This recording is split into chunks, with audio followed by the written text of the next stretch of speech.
अब हम लोग सीखेंगे रेखिक युग्म। रेखिक युग्म, ठीक है। ध्यान दीजिएगा, ये रेखा है, यहाँ पर ऐसे दे देंगे, एक रेखा दे दिए है, और फिर एक रेखा दिए, फिर अबरी ऐसे दे दिए। अब बताइए यहाँ के दोनों कोणों का योग कितना होगा? अभी तुरंत हम लोग पढ़े थे, एक मिनट, किसी सरल रेखा पर जितना कोण बनेगा, एक बिंदु में जितना कोण बनेगा सभी कोणों का योग 180। तो यहाँ पर दुइये को कोण बना, तो इसका मतलब 1 नंबर और 2 नंबर कोण का योग कितना होगा? इसमें भी यहाँ 1 नंबर और 2 नंबर कोण बना, कितना बनेगा? इसका मतलब किसी सरल रेखा पर के कोणों का योग कितना होता है? 180। तो यहाँ पर बोलेंगे जब, क्या बोलेंगे? जब दो कोण एक सरल रेखा का निर्माण करे, क्या करे? एक सरल रेखा का निर्माण करे, तो उसको हम क्या बोलेंगे?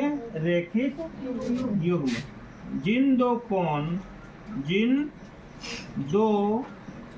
कोणों का योग, कोणों का योग 180 डिग्री हो, उसे रेखिक युग्म कहते हैं। युग्म कहते हैं, ठीक है। जिन दो कोणों का योग 180 डिग्री हो उसको क्या बोलेंगे? वे दोनों कोण क्या कहलाते हैं? रेखिक युग्म। ध्यान दीजिए, लिखिएगा नहीं, रुकिए। जिन दो कोणों का योग 180 डिग्री हो वे दोनों कोण कौन कौन कहलाते हैं? रेखिक युग्म कहलाते हैं। उन दोनों कोणों को रेखिक युग्म कह सकते हैं। और या दूसरा परिभाषा होगा, जिन दो कोण मिलकर, जिन दो कोण मिलकर एक सरल रेखा, एक सरल रेखा का निर्माण करता हो। जिन दो कोण मिलकर एक सरल रेखा का निर्माण करे वे रेखिक युग्म कहलाते हैं। वे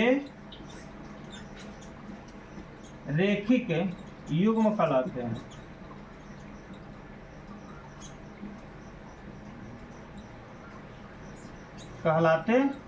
ध्यान दीजिएगा, यहाँ पर दो को कोण है, कोण 1 और कोण 2, दोनों मिला के क्या हुआ? 180 डिग्री। तो ये दोनों कोण क्या कहलाएगा? रेखिक युग्म। क्या कहलाएगा? अगर कहीं पर लिख दिया जाए, सपोज दैट अगर लिख दिया जाए कोण ABC प्लस कोण DBC, देखिए अगर एक रेखा दिए, यहाँ से ऐसे दे दिए, और दोनों मिलाकर अगर 180 डिग्री होता है तो ये दोनों कोण क्या कहलाएगा? रेखिक युग्म। ध्यान दीजिएगा, मान लिया यहाँ A है, A से यहाँ B हो गया, तो A B यहाँ C दे दो, C दे दीजिए, तो ABC हुआ। और एक तो क्या बोल रहा है? D, यहाँ पर D दे दीजिए, तो DBC। इधर कोण देख लीजिए, ऐसा कोण बना, इसलिए दोनों कोण क्या होगा? रेखिक युग्म। जिन दो कोणों का योग 180 डिग्री हो वे कौन सी कहलाते हैं? रेखिक युग्म कहलाते हैं।